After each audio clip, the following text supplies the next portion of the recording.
하나님 말씀 함께 보겠습니다. 사무엘상 1장 4절로 11절의 말씀입니다. 구약 성경 408쪽에 있는 사무엘상 1장 4절에서 11절까지의 말씀입니다. 사무엘상 1장 4절로 11절.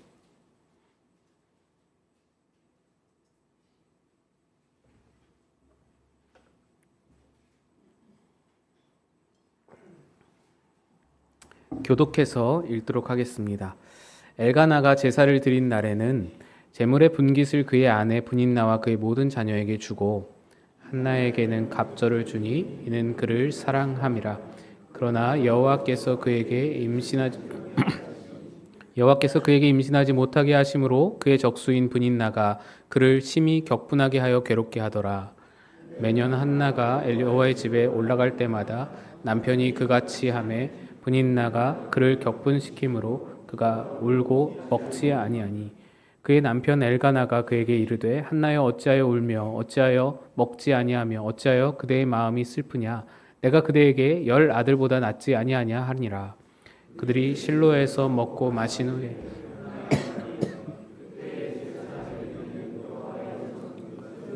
의자에 앉아 있더라.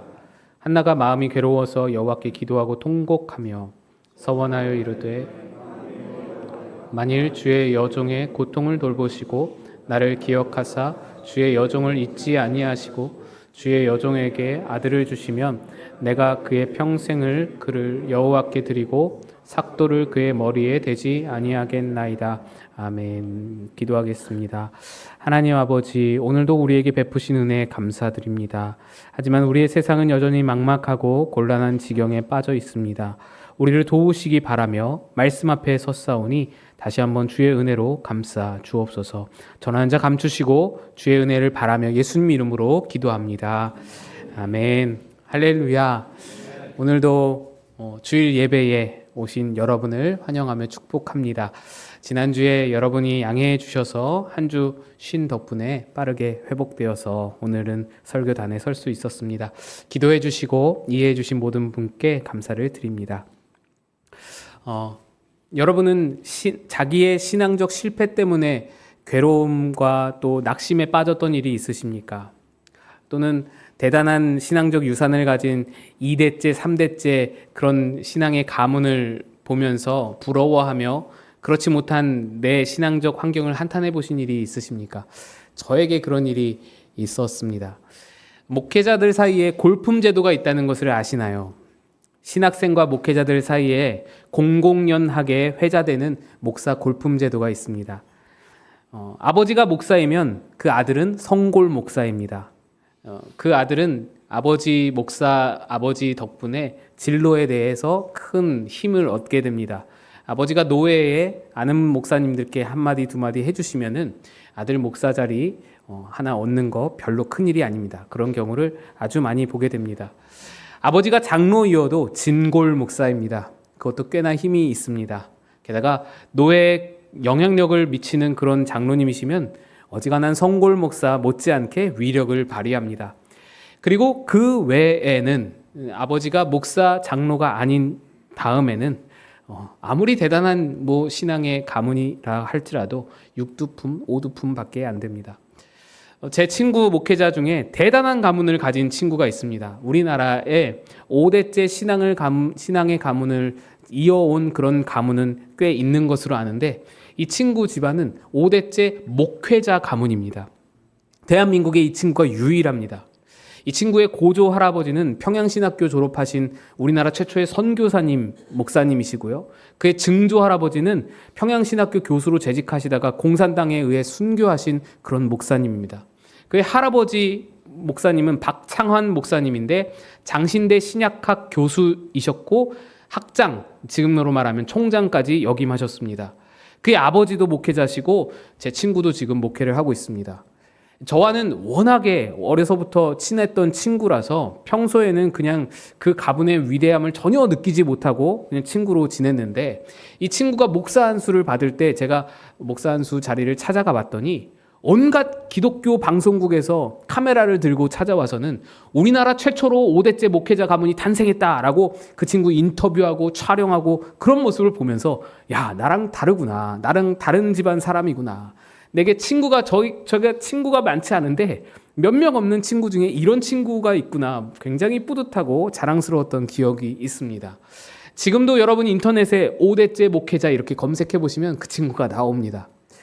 그런 반면에 제 집안을, 저희 가문을 이렇게 둘러봤더니 저희 집안은 신앙적으로 내세울 건 별로 없고 저희 집안 어른들을 만나뵈면 어른들이 자랑으로 여기시는 것이 있는데 뭐냐면 너는 전주 이씨 조선 2대왕 정종의 아들 덕천군의 21세 손이다. 그 중에서도 너는 3대째 장손이다. 이것이 우리 가문의 자랑이었습니다. 하나님 앞에서 그거 정말 아무 쓸데없는 그 족보 종이 쪼가리, 그게 우리 집안의 유일한 자랑거리였습니다. 물론 어머니, 아버지께서 예수를 잘 믿으셔서 좋은 신앙의 유산을 물려주셨지만, 그래서 저는 2대째 신앙인데 그 감사드리죠. 그 유산 덕분에 제가 목회자가 되었고 또 신앙을 이렇게 이어갈 수 있었는데, 근데 목회자가 되고 보니 워낙에 훌륭한 가문들이, 날고 기는 가문들이 많아서, 성골 목사, 진골 목사가 워낙에 많아서 저가 가진 신앙의 유산은 아무것도 내세울 수도 없다는 것을 보면서 제가 참 아쉬워했던 경험이 있습니다. 그래서 저는 하나님 앞에 목회자로 쓰임받기 위해서라면 나 스스로 잘해야 한다는 어떤 강박과 압박에 시달렸습니다. 내게 신앙적 실패나 실수가 있다면 그게 잘 용납이 안 됐습니다. 그게 얼마나 저에게 한스러웠는지 모릅니다. 나는 하나님밖에는 믿을 리가 없는데 하나님이 나를 쓰시려면 뭔가 하나님 앞에 깨끗하고 흠없고 정결해야 된다고 생각을 했습니다. 그 압박이 있어서 어떤 신앙적 실패나 실수가 있으면 그걸 그렇게 붙들고 괴로워했던 일들이 있습니다. 밤잠을 설치면서 괴로워했습니다. 아무 조건과 신앙적 배경이 내게는 없는데, 가문도 없고 어떤 신앙의 유산이 없는데, 그런 내가 내 개인 신앙으로도 하나님 앞에 내세울 수가 없다면 하나님이 나를 쓰시지 않을 것 같았습니다.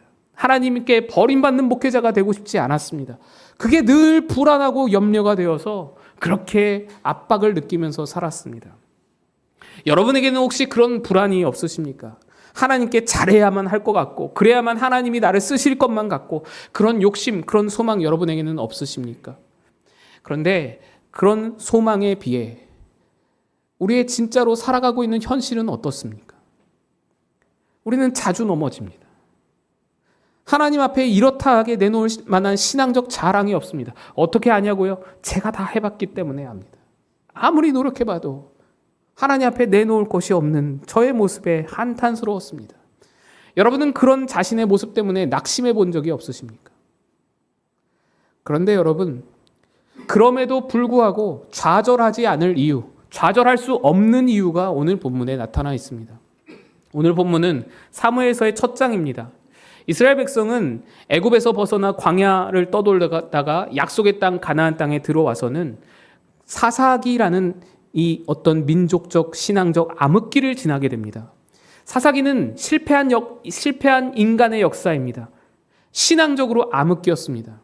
그런데 그 뒤로 이어지는 사무엘서는 그렇게 인간이 망쳐놓은 역사를 하나님이 어떻게 살려내시는가를 보여줍니다.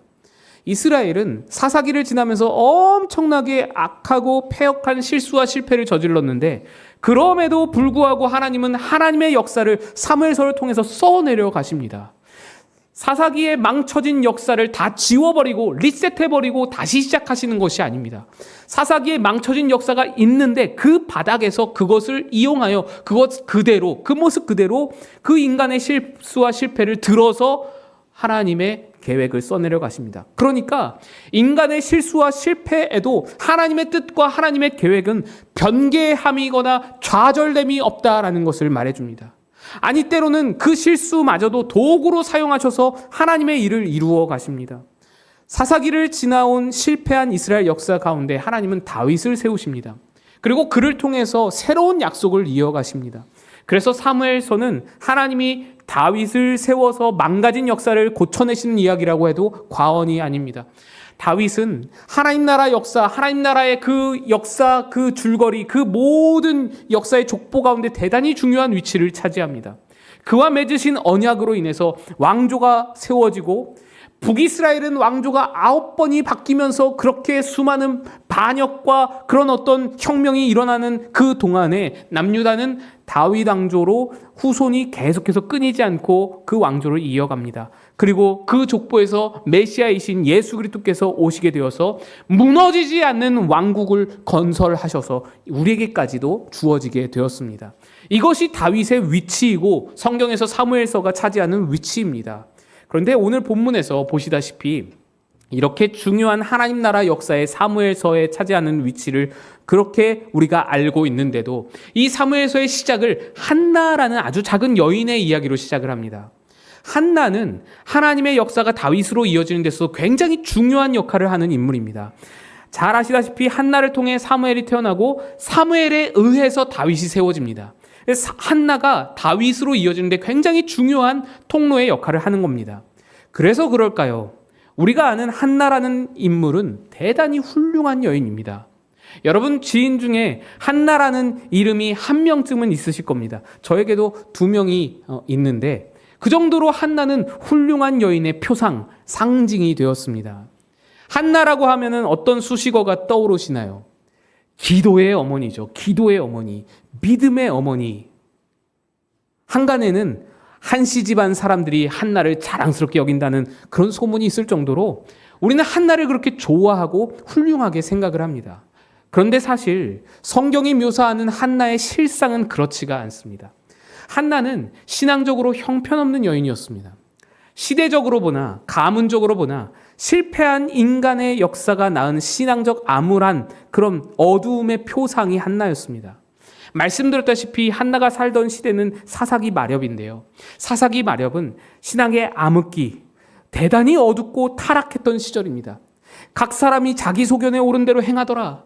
도덕적으로나 신앙적으로나 혼란하기 그지없고 어지럽고 어두운 시절이 사사기입니다.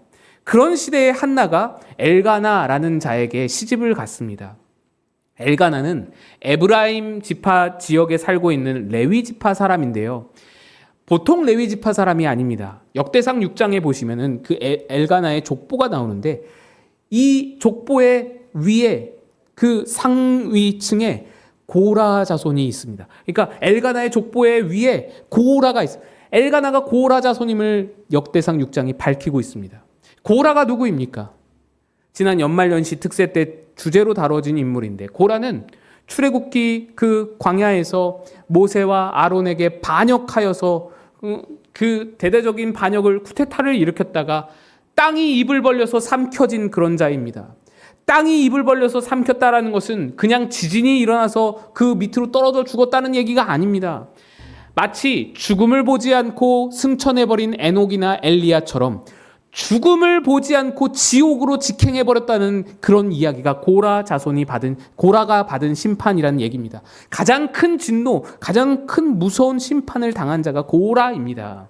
그래서 고라 자손들은 반역자의 자손이라는 주홍 글씨를 떠안고 그 아버지의 심판을 당하는 장면을 눈으로 똑똑히 보았던 트라우마를 지니고 살아야만 했습니다. 이것이 엘가나 가문입니다. 한나는 그런 집안에 시집을 갔습니다. 그러니까 이 가문에는 어떤 신앙적 유산이 없습니다. 아브라함의 자손, 이삭의 자손, 야곱의 자손, 요셉의 자손으로 신앙적으로 유산을 따먹을 만한 어떤 것이 없습니다. 저주와 심판밖에는 없습니다. 그러니까 이러한 시대적 상황, 이러한 가문적 배경은 한나가 신앙적으로 얼마나 암울한 상황에 처했는지를 보여주는 겁니다. 그러니까 성경이 말하고자 하는 한나의 상황은 시대를 보아도 나라를 보아도 가문을 보아도 갑갑하고 답답하기만 한 그런 상황이라는 것입니다. 도저히 다윗이라는 신앙적 소망의 사람이 여기서부터 출발할 수가 없다라는 전혀 적절해 보이지 않는 그런 사람이 한나의 삶입니다. 그러면 한나 개인적으로는 어땠을까요? 한나의 남편 엘가나는 꽤 부유한 자였습니다. 나중에 엘가나가 제사 드리는 장면이 있는데 수소 3마리를 바칩니다. 소 3마리라면 대단히 큰 돈이잖아요. 엘가나는 이것을 자기 가족을 위해서 제사로 드립니다. 이스라엘 제사는 형편에 따라서 집안 재정적 형편에 따라서 양도 드릴 수 있고요. 가난한 자는 비둘기도 드릴 수 있습니다. 소를 드리라는 강제 사항이 없습니다. 그런데도 소를 3마리나 드린다라는 것은 그의 형편이 꽤나 넉넉했음을 보여줍니다. 그가 부유했다라는 것은 피상적으로 보기에는 굉장히 좋은 상황으로 보이죠. 하지만 신앙적으로는 그다지 좋지 못한 상황이었습니다. 사람은 곤경이 있어야 하나님을 찾습니다. 이 가족은 부유함과 넉넉함으로 인해서 전혀 기도가 필요 없는 삶을 살고 있었습니다. 그러니까 한나는 부유한 집안의 맏아님으로서 대단히 평탄한 삶을 살면서 신앙적으로는 그다지 좋지 않은 형편에 놓여 있었다라는 말입니다. 그런데 바로 여기서부터 하나님의 일이 시작됩니다. 한나가 아이를 잉태하지 못하죠. 당시 여인이 아이를 잉태하지 못한다는 것은 큰 수치였잖아요. 우리나라만 해도 얼마 전까지만 해도 그런 일들이 있었습니다. 인류 역사의 불임을 여자의 수치로 여기는 것은 대단히 오래된 풍습입니다. 그런데다가 엘가나에게는 부인이 한 명 더 있었습니다. 브닌나입니다. 브닌나는 자식이 많았습니다. 이 브닌나가 한나를 매일마다 긁었습니다. 어이구 저 여자는 저 애도 못 낳는 주제에 어딜 나서긴 어딜 나서 뭐 이런 식으로 매일마다 긁는 겁니다. 본문 7절에 보시면 브닌나가 한나를 격분시켰다라고 되어 있습니다. 격분을 시켰답니다. 약 올리고 조롱하고 멸시하고 한나의 자존심에 구멍을 뚫어버린 겁니다. 너무너무 원통하고 분해서 한나가 밥이 안 넘어간답니다. 격분이 되어서 밥이 안 넘어갈 정도로 그렇게 울면서 격분이 되었답니다. 이런 형편 중에 남편이라고 하나 있는 것은 한나에게 전혀 도움이 안 됩니다. 남편 엘가나가 뭐라고 합니까? 여보 밥을 왜 안 먹어? 밥 좀 먹어. 왜 울어? 울긴 왜 울어? 왜 슬퍼해? 내가 10명의 아들보다 더 낫지 않아? 10명의 아들보다 내가 더 낫잖아. 이런 바보 같은 소리나 하는 영감탱이. 이런 영감탱이만 그 남편으로 두고 있으니 우라통이 터지죠. 믿을 만한 사람이 없는 겁니다. 기댈 만한 사람이 없는 겁니다. 한나가 왜 기도한 줄 아세요? 자존심에 구멍이 뻥 뚫어져 버렸는데 맨날 긁혀가지고 마음이 상하는데 어디 이 마음을 달랠 길이 없는 겁니다. 내 자존심 좀 세워주세요라고 기도하는 것이 그것이 한나의 기도의 내용입니다. 그렇게 기도하다가 어디까지 나아가게 되냐? 너무너무 억울하고 분통하니까 아이를 주시면 하나님께 도로 바치겠답니다. 도로 바칠 걸 왜 달라고 하나요? 왜 기도합니까? 왜 울며불며 기도합니까? 도로 바칠 걸. 이 말은 한나에게 필요한 게 아이 자체가 아니라는 얘기입니다. 아이가 필요해서 달라는 게 아니라 내 자존심 좀 세워달라고 기도하는 겁니다. 나의 격분시킨 저 여자에 대한 원한, 넌 자식도 없지, 난 있다, 난 이렇게 많다, 이 여자에 대한 원한 하나 풀기 위해서 기도를 그렇게 하는 겁니다. 나도 자식 있다, 나도 아들이 있다, 이 여자야. 그거 하나 하려고, 그 말 한마디 하려고 엘리 제사장이 술 취한 여자로 오해할 정도로 통곡을 하면서 오열을 하면서 기도했던 것입니다. 제가 한나를 싫어하거나 한나에게 무슨 억하심정이 있어서 하는 말이 아닙니다. 성경적 근거가 있습니다. 한나가 사무엘을 낳은 후에 또다시 기도를 하는 장면이 있는데 사무엘상 2장입니다.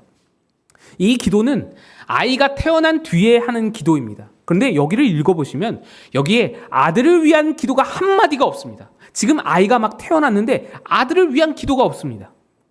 이 아이를 지켜주시고 이 아이가 하나님 앞에 어떤 사람 되게 해주세요. 이런 내용이 한마디도 없는 거예요. 집에 가서 2장을 한번 읽어보세요. 처음부터 끝까지 전체가 다 내 자존심 세워주셔서 감사합니다. 나를 높여주셔서 고맙습니다. 이런 내용뿐입니다. 이 기도의 시작인 사무엘상 2장 1절을 제가 현대인 번역으로 준비해봤습니다. 한나는 이렇게 기도하였다. 여호와께서 내 마음을 기쁨으로 채우셨습니다. 여호와께서 나를 축복하시고 높여주셨으므로 내가 원수들에게 뽐낼 수 있게 되었습니다. 주께서 나를 구해주셨으니 나는 정말 기쁩니다.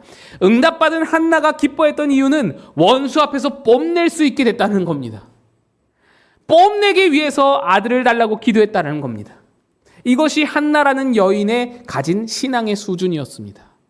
자존심이 더 중요했어요. 하나님의 역사고 뭐고 하나님의 사람이 하나님께 드려져서 내 아들이 하나님께 드려져서 하나님의 사람으로서 일을 하고 뭐고 그런 거 상관없고 내 자존심 원수 앞에 뽐낼 수 있는 것 그거 하나 바라고 그렇게 기도를 했던 겁니다.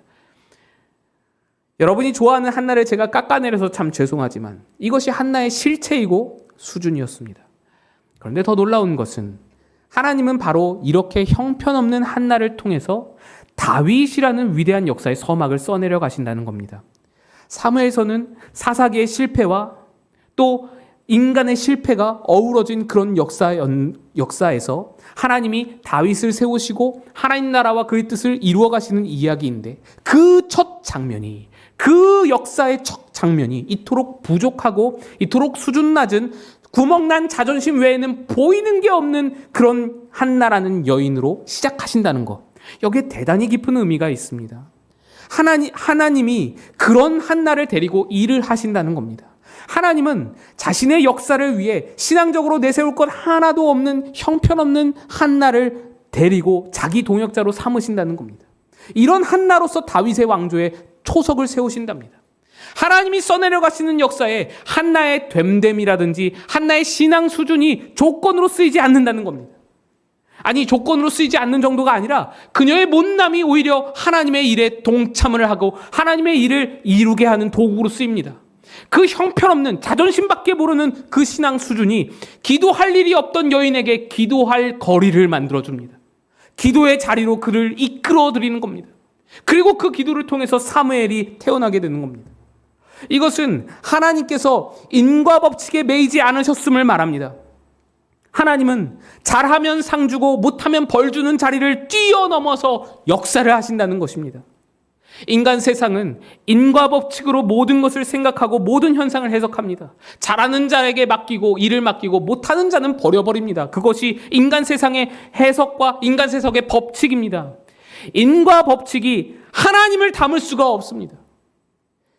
인과 법칙은 하나님이 창조하신 피조 세계의 일부로서 우리가 세상을 해석하는데 어떤 하나의 법칙이자 하나의 방식일 뿐입니다.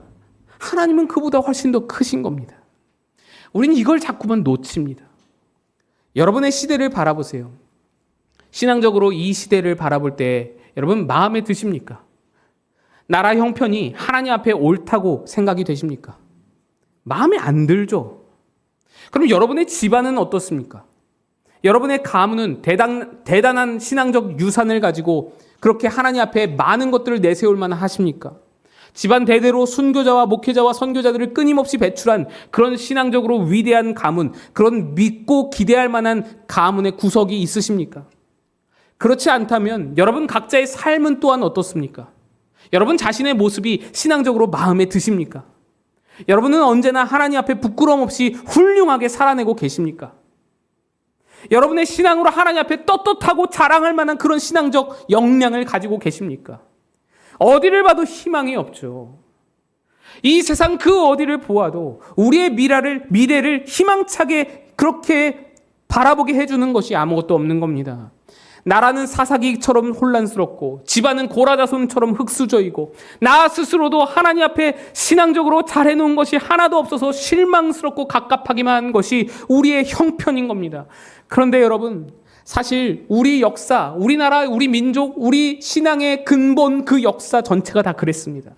한국교회가 일제강점기 때에 얼마나 큰 죄를 저질렀는지 여러분 아시죠?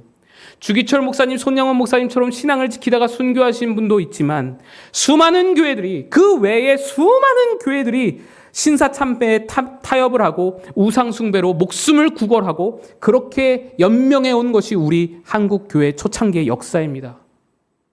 그래서 그랬는지 모르겠지만 전쟁 때 엄청난 핍박을 받았습니다. 전쟁의 소용돌이에 휘말리면서 수많은 교회가 극심한 박해를 받고 또한 순교를 당했습니다. 물론 그것이 인과관계로 엮이지는 않겠지만 하나님은 그런 자리에 우리를 몰아가셨습니다. 그때 떠돌았던 소문이 무엇인지 아십니까? 6.25 당시에 야소귀신 믿으면 죽는다라는 소문입니다. 당시에는 예수를 야소라고 불렀기 때문에 예수 귀신 믿으면 죽는다더라 라는 소문이 세간에 떠돌 정도로 예수님을 믿는 자들이 엄청난 핍박을 받았습니다. 그런데 그러한 죄악된 실패와 그러한 말살에 가까운 박해를 지나온 한국 교회인데도 놀라운 것은 우리가 아직도 예수를 믿고 있다는 것입니다. 고장났어야 할 한국교회의 역사가 지금도 이어지고 있다는 겁니다. 죄악도, 엄청난 신사참배의 죄악도, 또 엄청난 공산당의 핍박도 한국교회를 끝내지 못했다는 것입니다. 죄악과 핍박에도 교회는 죽지 않고 살아서 오늘 우리가 예수를 믿고 있습니다. 이거는요, 놀라운 일입니다. 한국 교회 가운데 여전히 하나님의 손길이 역사를 써내려가고 있다는 얘기입니다. 이런 역사가 세상에 어디에도 있지 않습니다. 흔치 않습니다. 인간의 실패와 인간의 고통과 인간의 아픔에도 불구하고 하나님의 섭리가 이것들을 다 끌어내어서 묶어내어서 끌어안고 우리 안에 새 역사를 써내려 가신다는 것입니다. 인간이 아무리 실패해도, 인간이 아무리 무너져도 하나님은 하나님의 일을 하신다는 겁니다. 우리가 잘해서, 우리에게 어떤 긍정적인 면이 있어서, 우리에게 어떤 업적과 성취가 있어서 하나님이 우리를 잘 봐서 우리를 역사에 참여시키는 것이 아닙니다. 여러분의 가정을 들여다보세요. 예수 믿은 지가 지금 몇십 년인데, 예수 믿은 지가 지금 몇 년인데, 신앙생활한 지가 얼만데, 내 직분이 권사인데, 내 직분이 장로인데, 가정을 들여다보면 여전히 죄악이 있고, 여전히 다툼이 있고, 여전히 갈등이 있고, 예수님 믿는다고 보기에는 부끄러운 그런 못난 모습이 우리 집안에도 구석구석에 있지 않습니까? 그런데도 하나님은 그 못남을 도리어 사용하셔서 일을 하십니다. 인과법칙으로 따진다면 우리 가정은 다 끝나버렸어야 할 그런 가정인데, 하나님은 그것을 끝내지 않으시고 계속해서 하나님의 역사를 우리 가정 가운데서 이어가신다고요. 저에게도 여전히 못난 모습이 있습니다. 그런데도 그 못난 모습 덕분에 더 기도하게 되고, 그 못난 모습 덕분에 내 자신을 돌아보게 됩니다. 반추하고 반성하게 됩니다. 실수와 실패와 한숨과 후회를 통해서 하나님이 저를 만들어 가십니다. 과거에 제가 하나님께 쓰임받지 못할까 봐 불안해하고 염려했던 것은 저 자신의 못남 때문이 아닙니다. 못남은 누구에게나 있는 겁니다. 못남은 없는 사람이 없습니다. 제가 불안해하고 염려했던 것은 하나님이 어떤 하나님이신지를 몰랐기 때문입니다. 하나님을 내 마음대로 임과법칙이라는 그 틀 속에 꾸겨 넣어 놓고는 그런 수준 낮고 불완전한 하나님으로 알고 믿으며 스스로 괴로워했던 것입니다. 하나님은 인과법칙과 같은 인간의 모든 법칙과 상식을 뛰어넘어서 아들까지 내어주실 정도로 그렇게 은혜의 하나님, 그렇게 우리의 상식을 초월하시는 하나님으로 나를 자신과 묶으시고 내 못난까지도 붙들고 일하시는 하나님이신데, 그런 하나님을 못 알아보고 그런 하나님을 그저 인간의 상식, 인간의 인과법칙 테두리에 가둬놓고는 쓸데없이 걱정하고 불안해하고 잠을 못 이뤘던 것입니다. 여러분, 한나가 존경스러워서, 한나가 너무너무 잘해서 그녀를 통해서 다윗의 역사가 시작된 것이 아닙니다. 어디를 봐도 볼품이 없으나 하나님이 한나를 강권적으로 붙드시고 선택하셔서 위대한 역사를 하나님이 스스로 써내려 가십니다. 한나가 기도했기 때문에 사무엘이 태어난 것이 아닙니다. 하나님이 한나를, 기도할 일이 없던 여인을 기도의 자리로 이끌어내신 것입니다. 하나님의 역사입니다. 한나뿐 아니라 성경의 모든 인물이 그것을 말합니다. 하나님이 약속을 걸어두신 모든 인생이 다 그러합니다. 아브라함을 보세요. 요셉을 보세요. 야곱을 보세요. 모세, 다윗, 엘리야, 바울, 베드로 다 마찬가지입니다. 그뿐입니까? 성경을 넘어서 오늘 우리의 역사 속에서도 하나님은 일하시는 방식이 똑같습니다. 한경직, 옥한음, 하용조, 이승연에 이르기까지 돌이킬 수 없는 정도로 심각한 실수와 반복된 그런 잘못들을 저질렀음에도, 그 부족함이 있어도 그것마저도 사용하셔서 묶어서 하나님의 일을 만들어 가시는 것입니다. 그러니 아무리 실망스러운 상황이라도 하나님의 일하심을 바라보셔야 합니다.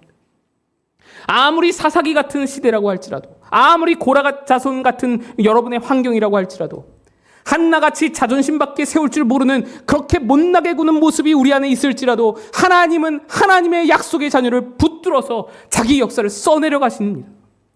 하나님이 다 하시니까 우리는 할 일이 없습니다, 이걸 말하는 게 아닙니다. 아무것도 안 해도 됩니다. 그냥 죄 짓는 그대로 그냥 살아가십시오, 이런 말이 아닙니다. 제가 이렇게 말씀드리면 꼭 딴지를 거시는 분이 있어서 그렇습니다.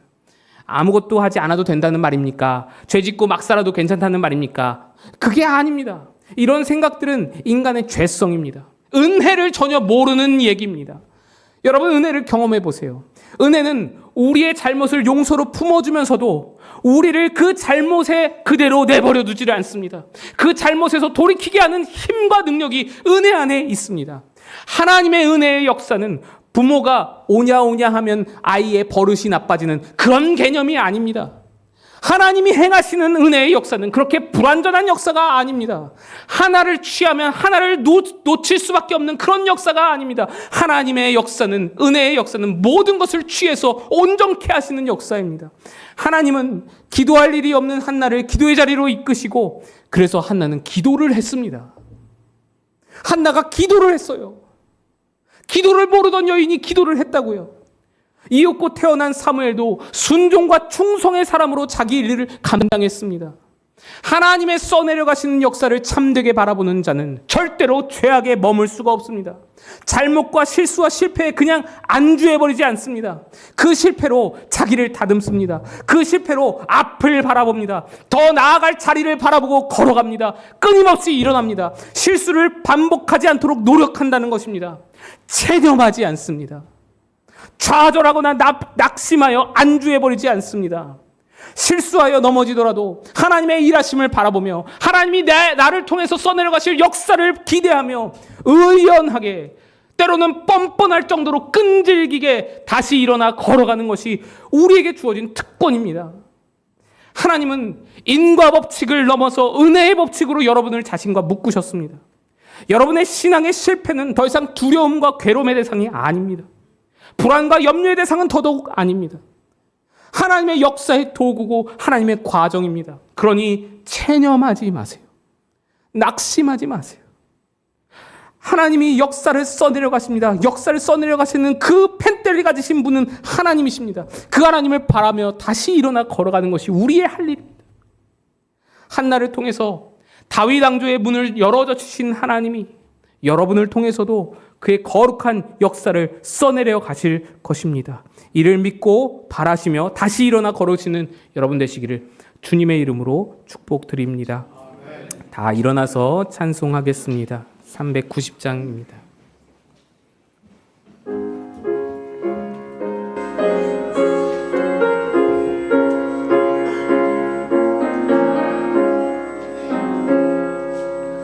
예수가 거느리시니